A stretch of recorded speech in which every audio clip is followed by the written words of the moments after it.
മല്ലിയില പുതിനയില പോലും ഇടാത്ത അണ്ടിപ്പരിപ്പ് മുന്തിരിക്ക ഒന്നുമില്ലാത്ത ഏറ്റവും സിമ്പിൾ ബിരിയാണിയാണ്. സംഭവം പൊളിച്ച്.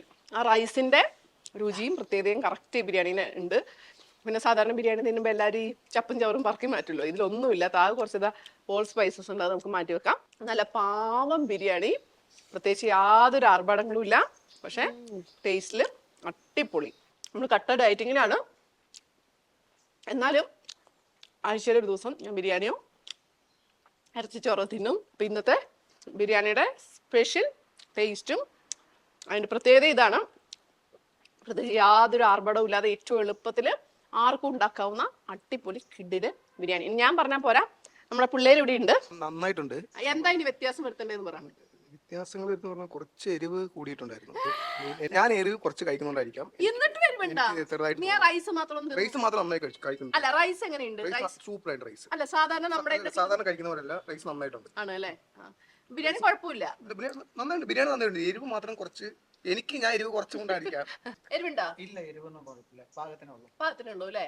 പിന്നെ അതുപോലെ തന്നെ മസാലക്കൂട്ട് കാര്യങ്ങളൊന്നും ഇല്ല. പാൻ എടുപ്പത്ത് വെച്ച് 2 ടേബിൾ സ്പൂൺ ഗീ ഒഴിച്ച് എല്ലാ മസാല ഇട്ട് ഒന്ന് വഴറ്റി മുകളിൽ കൂടെ ഒരു 2 ടേബിൾ സ്പൂൺ കൂടെ വെളിച്ചെണ്ണ ഒഴിച്ച് 1-1.5 കപ്പ് എന്നുള്ള രീതിയിൽ സാധാരണ പച്ചവെള്ളം ഒഴിച്ചാൽ മതി കേട്ടോ. നമുക്ക് ഉപ്പ് ചേർക്കാം. ബീവീസിന്റെ അസൽ കൈമ റൈസ് ആണ് നമ്മൾ ഇന്ന് ട്രൈ ചെയ്യുന്നത് കേട്ടോ. വെള്ളത്തിൽ കുതിർത്ത് വാർന്ന് വെച്ച അരിതാ ചേർത്ത് ഒന്ന് ഇളക്കി അടച്ചു വെച്ച് തിളപ്പിച്ച് കറക്റ്റ് വേവിച്ചിങ്ങെടുത്തു. ഇനി ആ ചോറ് മറ്റൊരു പാത്രത്തിലേക്ക് മാറ്റി നമുക്ക് ദം തുടങ്ങാം. സെയിം പാനിൽ തന്നെ 1 ടീസ്പൂൺ കൂടെ നെയ്യ് ഒഴിച്ച് പാകമായ റൈസ് ഇട്ട് കിഡിലൻ ചിക്കൻ മുകളിലിട്ട് വീണ്ടും റൈസ് നിരത്തി 1 ലെയർ കൂടെ ചിക്കനും റൈസും ഒക്കെ ഇട്ടിട്ട് ഏറ്റവും മുകളിൽ ബിസ്ത അല്പം മാത്രം വിതറി അടച്ചു വെച്ചൊരു 30 മിനിറ്റ് കനലിൽ തന്നെ ദം ചെയ്യാം.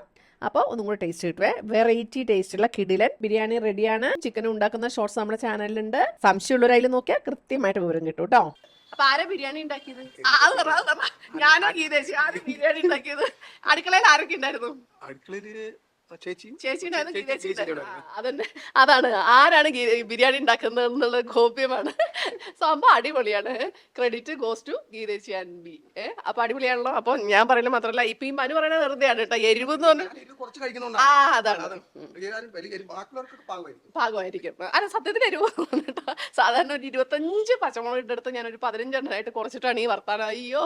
അപ്പൊ എന്താണെങ്കിലും അടിപൊളി ബിരിയാണിയാണ്, എനിക്ക് ഇഷ്ടമായി. വളരെ ലോ സ്പൈസ് ആണ്, നല്ല റിച്ച് ഇൻ ഫ്ലേവർ ആണ്. അപ്പോൾ ഉറപ്പായിട്ട് നിങ്ങൾ ട്രൈ ചെയ്യണം. ട്രൈ ചെയ്യില്ലേ? അപ്പം അതുപോലെ പറയുകയാണെ നമ്മുടെ പേജ് ഫോളോ ചെയ്യാനും സബ്സ്ക്രൈബ് ചെയ്യാനും മറക്കില്ലല്ലോ. നിങ്ങളുടെ സ്വന്തം